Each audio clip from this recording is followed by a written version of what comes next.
નમસ્કાર, આપ જોઈ રહ્યા છો 9 KM ન્યૂઝ ગુજરાત। યુવા ક્ષેત્રીય સેના ગુજરાત દ્વારા ભવ્ય સેવા કેમ્પનું તારંગા બસ સ્ટેશન ડભોડા મુકામે અંબાજી જતા પદયાત્રિકો માટે સેવા કેમ્પ ખુલ્લો મૂકવામાં આવ્યો। યુવા ક્ષેત્રીય સેના ગુજરાતનો આ સેવા કેમ્પ 14મા વર્ષમાં મંગલ પ્રવેશ કર્યો।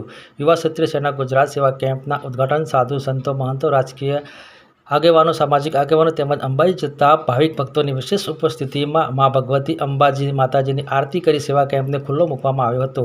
આ સેવા કેમ્પમાં ગુજરાતના પૂર્વ મુખ્યમંત્રી શંકરસિંહ વાઘેલા, સંત શિરોમણી શ્રી શંકરપુરી બાપુ, અન્નપૂર્ણા આશ્રમ, બ્રહ્મકુમારીજી, પરમ પૂજ્ય પ્રવીણરામ મહારાજ મહેસાણા, સાધુ સંતો, ધર્મગુરુઓ, ખેરાલુ ધારાસભ્ય સરદારભાઈ ચૌધરી, ઊંઝા ધારાસભ્ય કિરીટભાઈ પટેલ સહિત રાજકીય આગેવાનો, સામાજિક આગેવાનોની વિશેષ ઉપસ્થિતિમાં સેવા કેમ્પને ખુલ્લો મૂકવામાં આવ્યો હતો।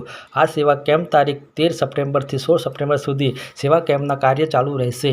સેવા કેમ્પમાં ડ્રાયફ્રૂટ, મગ, માજમનો પ્રસાદ, પદયાત્રિકો માટે આરામ વ્યવસ્થા, સ્નાનગૃહ, ચા નાસ્તો, માલિશ, મેડિકલ સેવા સહિત વિવિધ સેવાઓ આપવામાં આવશે।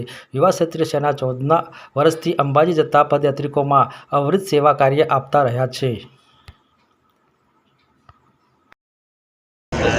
ભાદરવી પૂનમે માં અંબાના દર્શનાર્થે જતા પદયાત્રાળુઓ માટે વર્ષોથી ક્ષત્રિય સમાજના સંગઠન વતીથી યુવા ક્ષત્રિય સેનાના બેનર હેઠળ આપણે અહીંયા સેવા કેમ્પ આયોજિત કરીએ છીએ। આ 14મા વર્ષે આપણે આ સેવા કેમ્પ યોજ્યો છે।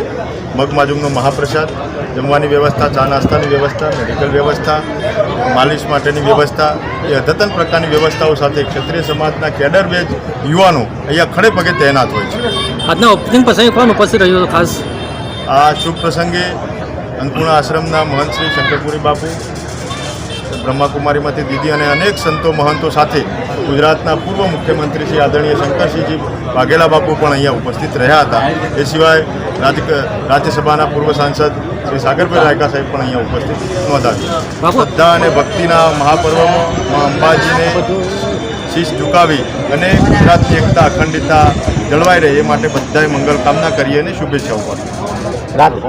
ગુજરાતના વિવિધ નામાંકિત કલાકારો જે સંગીતની અહીંયા રમઝટ જામતી હોય છે અને ગુજરાતમાંથી 18 વર્ણના તમામ જ્ઞાતિના સમાજના કલાકારો અહીંયા ઉપસ્થિત રહેતા હોય છે અને સંગીતની રમઝટ જમાવતા હોય છે। સિંહભાઈ બારડ સરસ મજાના કેમ્પ વિસનગર અને અહીં તારંગામાં અંબાજી જે પદયાત્રાના ભક્તો જતા હોય છે, ભાઈઓ બહેનો, સામાન્ય માણસો, એમની સેવા કરવા માટે કેમ્પનું આયોજન કર્યું છે। એમનો આગ્રહ હતો કે આવો તો સારું, આપણને બી પુણ્યનો લાભ થોડો મળે, એટલા માટે બધાને મળતા દર્શન કરતાં અહીંયા આરતી કરીને તારંગામાં અભિષેકભાઈને ખૂબ અભિનંદન। એમની ટીમ એક્ટિવલી બધાની સારી સેવા કરે છે। મેડિકલ કેમ્પ બી ખોલ્યો, આરતી કરીએ એટલે ખાસ એમના માટે આવ્યું। બાકી આપણે અવારનવાર મળવાનું રહેશે। આપણે